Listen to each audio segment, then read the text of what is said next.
Dear students, welcome to my YouTube channel Rainbow Social Study. Rainbow Social Study में आपका स्वागत है। मैं अमरेंद्र कुमार सिंह।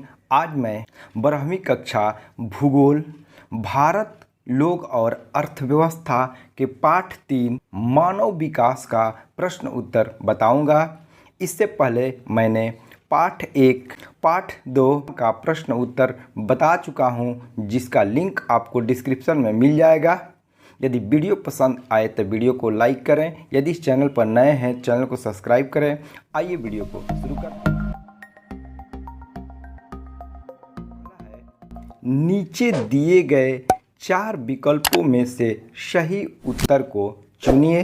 पहला प्रश्न है, मानव विकास सूचकांक 2005 के संदर्भ में विश्व के देशों में भारत की निम्नलिखित में से कौन सी कोटि थी? इसका ख आंसर सही होगा। दूसरा प्रश्न है, मानव विकास सूचकांक में भारत के निम्नलिखित राज्यों में से किस एक की कोटि उच्चतम है? ग आंसर सही होगा, केरल।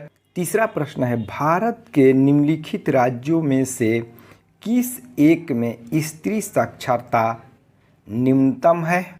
इसका घ आंसर सही होगा, बिहार। चौथा प्रश्न है, भारत के निम्नलिखित राज्यों में से किस एक में 0 से 6 आयु वर्ग के बच्चों में लिंगानुपात निम्नतम है? ख आंसर सही होगा, हरियाणा। पांचवा प्रश्न है, भारत के निम्नलिखित केंद्र शासित प्रदेशों में से किस एक की साक्षरता दर उच्चतम है? क आंसर सही होगा, लक्षद्वीप। दूसरा है, निम्नलिखित प्रश्नों का उत्तर लगभग 30 शब्दों में दें।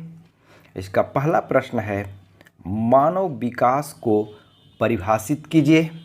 इसका उत्तर देख लेते हैं। मानव विकास स्वास्थ्य, भौतिक, पर्यावरण से लेकर आर्थिक, सामाजिक और राजनैतिक स्वतंत्रता तक सभी प्रकार के मानव विकल्पों को सम्मिलित करते हुए लोगों के विकल्पों में विस्तार और उनके शिक्षा, स्वास्थ्य सेवाओं तथा सशक्तिकरण के अवसरों में वृद्धि की प्रक्रिया को ही मानव विकास कहते हैं। दूसरा प्रश्न है, उत्तर भारत के अधिकांश राज्यों में मानव विकास के निम्न स्तरों के 2 कारण बताइए। इसका उत्तर देख लेते। उत्तर भारत के अधिकांश राज्यों में मानव विकास के निम्न स्तरों के 2 प्रमुख कारण हैं। पहला, साक्षरता। उत्तर भारत की अधिकांश राज्यों की साक्षरता निम्न है, जिसके कारण मानव विकास सूचकांक में उनका स्थान नीचे है। दूसरा है, गरीबी। उत्तर भारत के अधिकांश राज्यों में गरीबी है। तीसरा प्रश्न है, भारत के बच्चों में घटते लिंगानुपात का 2 कारण बताएं। इसका उत्तर देख लेते हैं। भारत के बच्चों में घटते लिंगानुपात का 2 कारण, पहला है सामाजिक दृष्टिकोण, दूसरा है लिंग निर्धारण की वैज्ञानिक विधियां, तीसरा है निम्नलिखित प्रश्नों का उत्तर लगभग 150 शब्दों में दें। पहला प्रश्न है, भारत में 2001 के स्त्री साक्षरता के स्थानीय प्रारूपों की विवेचना कीजिए और इसके लिए उत्तरदायी कारणों को समझाएं। इसका उत्तर देख लेते हैं। पहला है, भारत में कुल साक्षरता लगभग 64.1% है, जबकि स्त्री साक्षरता 54.16% है।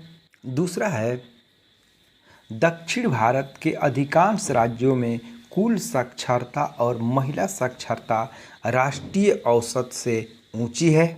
तीसरा है, भारत के राज्यों में साक्षरता दर में व्यापक प्रादेशिक असमानता पाई जाती है। यहाँ बिहार जैसे राज्य भी, जहाँ बहुत कम 47.53% साक्षरता है, और केरल और मिजोरम जैसे राज्य भी हैं जिसमें साक्षरता दर 90.9 2% और 88.49% है। स्थानीय विभिन्नताओं के अतिरिक्त ग्रामीण क्षेत्रों और स्त्रियों, अनुसूचित जातियों, अनुसूचित जनजातियों, कृषि मजदूरों इत्यादि जैसे हमारे समाज में सीमित वर्गों में साक्षरता का प्रतिशत बहुत कम है।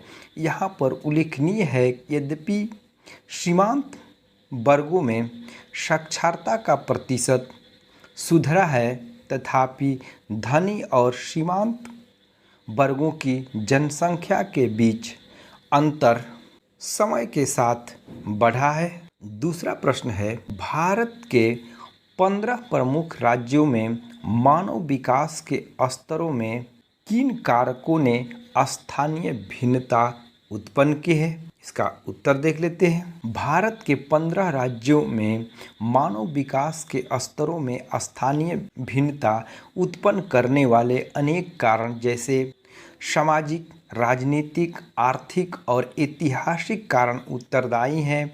केरल के मानव विकास सूचकांक का उच्चतम मूल्य इसके द्वारा 2001 में 100% के आसपास 90.92% साक्षरता दर को प्राप्त करने के लिए किए गए प्रभावी कार्यशीलता के कारण है। एक अलग दृश्य में बिहार, मध्य प्रदेश, उड़ीसा, असम, उत्तर प्रदेश जैसे निम्न साक्षरता वाले राज्य हैं। उदाहरणतः बिहार में इसी वर्ष 2001 में कुल साक्षरता दर बहुत निम्न 60.32% थी। उच्चतर कुल साक्षरता दर्शाने वाले राज्यों में पुरुष और स्त्री साक्षरता के बीच कम अंतर पाया गया है। केरल में यह अंतर 6.34% है, जबकि बिहार में यह अंतर 26.75% है और मध्य प्रदेश में 25.95% है। शैक्षणिक उपलब्धियों के अतिरिक्त आर्थिक विकास भी मानव विकास सूचकांक पर सार्थक प्रभाव डालता है।